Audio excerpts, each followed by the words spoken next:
Because astral projection happens in an altered state of awareness, you can springboard from a dream, from a shamanic journey, from any kind of altered state meditation into an out-of-body experience. When this happened to me for the first time, it changed the course of my life. When I saw myself separate from my physical body, I realized I'm not limited to it. And if I'm not limited to my physical body, maybe there are other areas of my life that I'm not limited to either. In fact, maybe there are no limitations, only possibilities.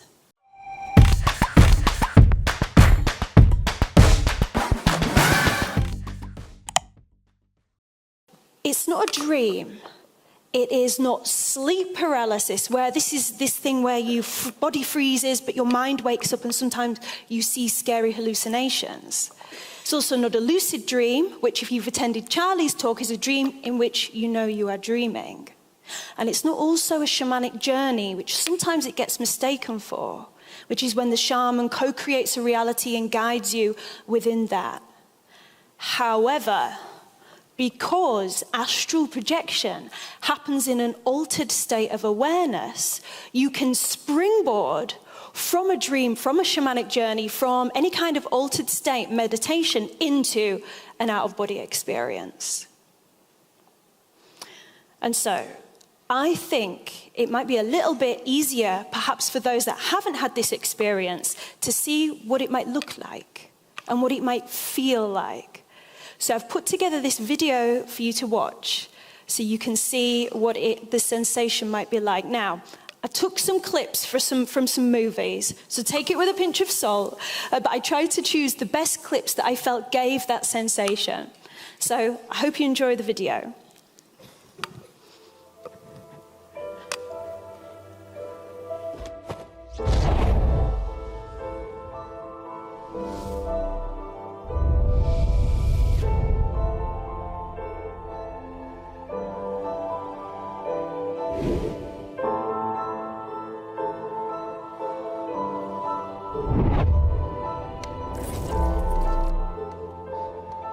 It's useless. I have no idea what I'm doing.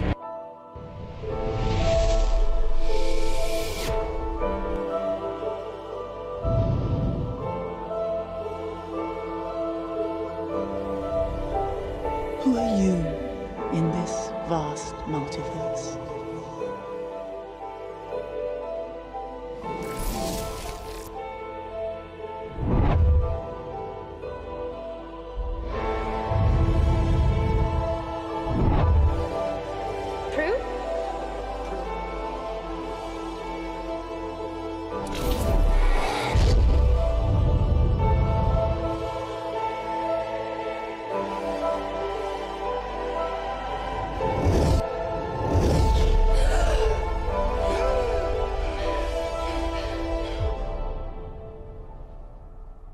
Teach me.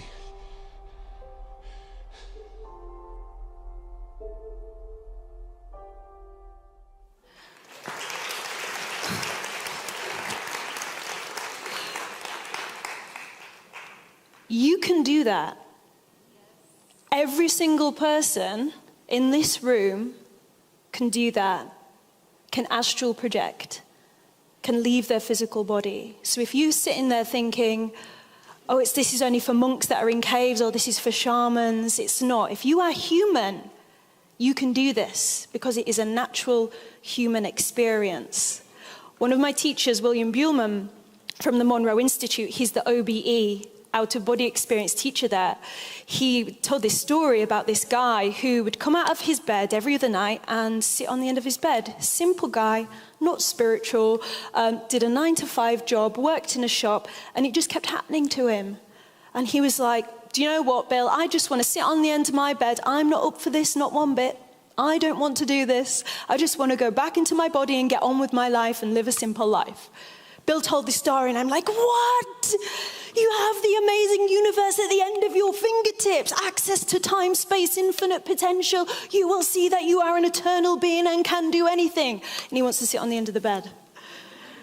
But it just goes to show anyone can do it. And it does happen spontaneously to people. When this happened to me for the first time, it changed the course of my life. And it's the reason why I'm standing here speaking to you today. And this is because when I saw myself separate from my physical body, I realized I'm not limited to it. And if I'm not limited to my physical body, maybe there are other areas of my life that I'm not limited to either. In fact, maybe there are no limitations, only possibilities. And I realized, oh my God, so much suffering is attached to the physical body. Think about it. Sexism, racism, homophobia. When the physical body is injured, we suffer. When our sense of self is insulted, we suffer. And it's because this is all we think we are, a body and a mind. When we have an out-of-body experience, we have direct proof that we are more than matter, more than mind, more than our limited sense of self. And this knowing can change everything. When this happened to me, my first big experience as an adult, I was in the height of my career. I was a choreographer, I ran a dance company, we had an education, community and professional program, and we'd been working on a project for about 4 years, waiting to get this big investment, doing all of the studies. And I got the email through that said, we're going to fund this, we're going to roll out your dance project across the UK. But I'd had this big experience. So I had a lot of internal conflict. I had a whole team of people, and entrepreneurs in the room will know that when you've been working towards an investment, of course you want to grab it and say yes. But I replied back to the email, thank you, but no thank you. I couldn't go on doing the same work that I was doing, knowing what I knew now. So I took the decision to leave. I handed my company over to my wonderful team, and then I went back to university. So I studied transpersonal psychology, which is the study of consciousness, spirituality, and psychology, and I looked at the impact of out-of-body experiences. So what happened after someone has one? How were they before? How are they different? And how does that impact the psyche? And I found 7 common themes. These were decreased fear of death. This was number 1. If there was one biggie, this is number 1. A complete decreased fear of death, if not, no fear of death at all.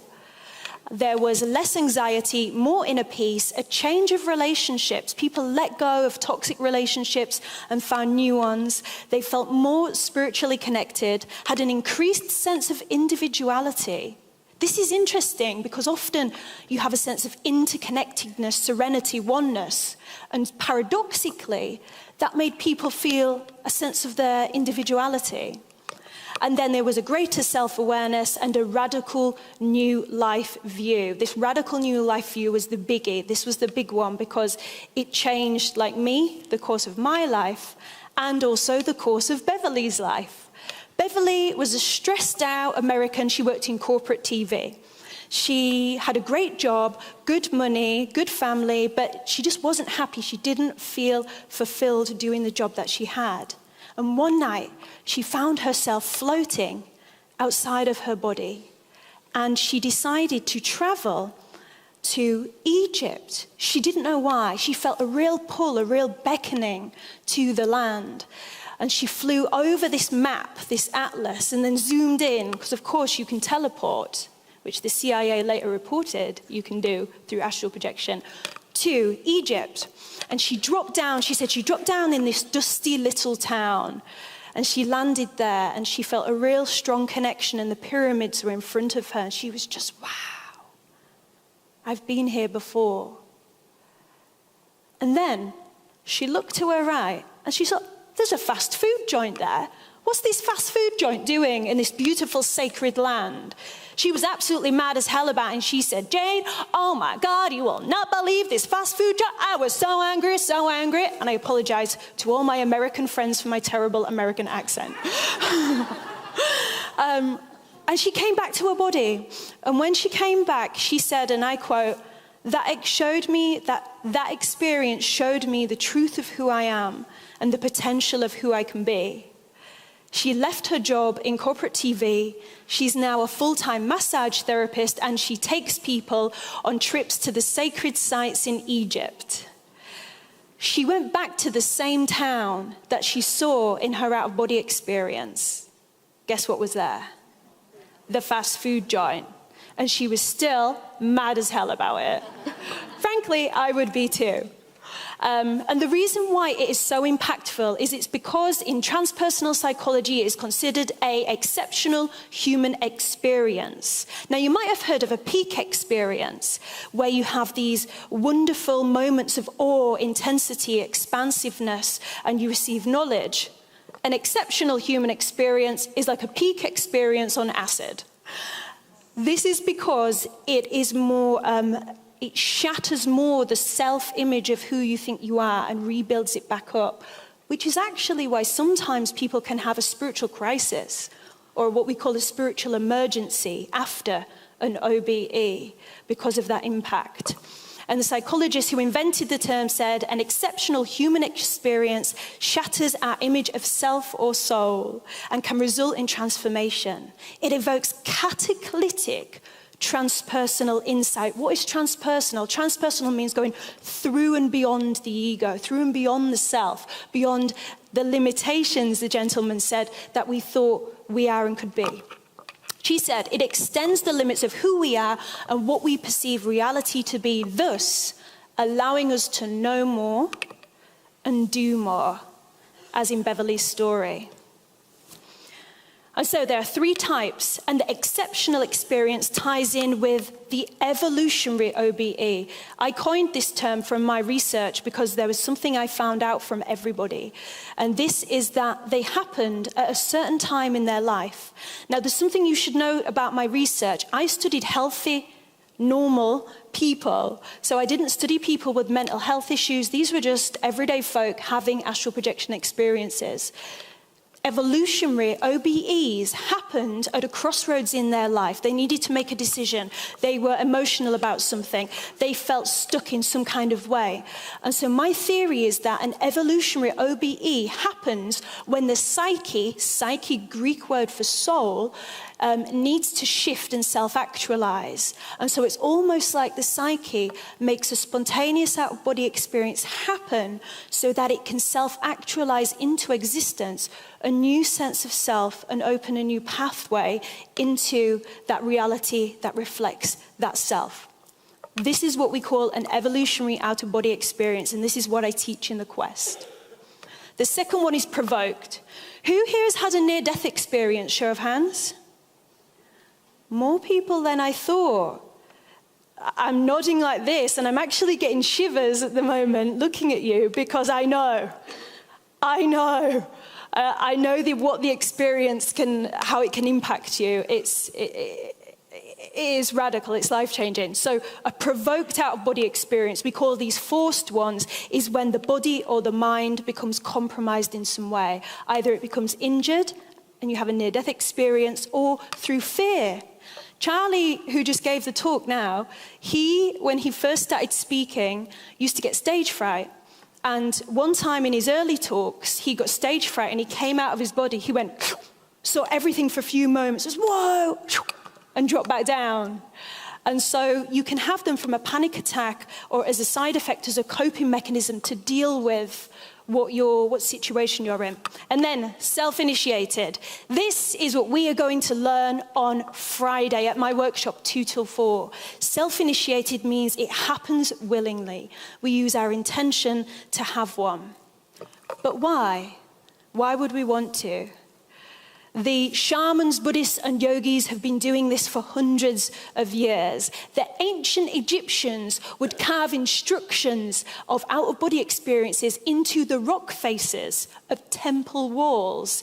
The Greeks would practice or do astral projection in the mysterious Elysian rituals that they would use to initiate the highest order of people. And there was this anthropological study that looked at this around the world. They looked at 60 cultures and they said, okay, out of these 60 cultures, 90% said, yeah, we've heard of out-of-body experiences, it's a thing. Out of that 90%, 46% said, yeah, and we have a practice for it. We do this so that we can leave our body and go across the Himalayan mountains to get to teachings from our masters at the other end of the country that we can't get to in body. And we bring that information back to our community. We do this to go find where the buffalo have gone, where the herds have gone, so we can come back to our body and tell the hunters where to go and hunt the next day. We do this so we can manifest things into existence, receive guidance, and help others. We do this so that at the point of death, we can meet the end of our life, not only with no fear, but with joy. Imagine that, being able to meet the end of your life with genuine joy. They say, we do this to awaken. And of course, the CIA caught wind of it, didn't they? They were like, oh, what's going on here? They're doing all of these crazy shit. Let's see if we can do it. Let's see if it's real. So the CIA went and practiced this in the late 1970s to the early 80s. They sent a team of their agents over to the Monroe Institute, which is the world's largest institute for out-of-body experiences. In fact, we partnered with them to make the tracks for the quest. So the stuff that you hear on there, the hemisync, the binaural beats, was produced by the Monroe Institute. They went over there, the CIA, and they wrote a report. This is what they said in the report. The out-of-body state may be regarded as an extremely effective way to accelerate the process of enhancing consciousness and of interfacing with dimensions beyond time-space. They fully agreed that there are other dimensions. In fact, they based this on a theory called holographic universe, which is not dissimilar to simulation theory, if you know about that. And they said these advanced state of altered consciousness can allow you to travel anywhere in an instantaneous basis. If you get in touch with me, I will send you this. This is not a conspiracy theory. You can download the report from their website. So this is pretty cool. And they did a film about it called The Men Who Stare at Ghosts. It's passed as a comedy, so take it with a pinch of salt. But it was based on this program called the Stargate program, which they went to do this.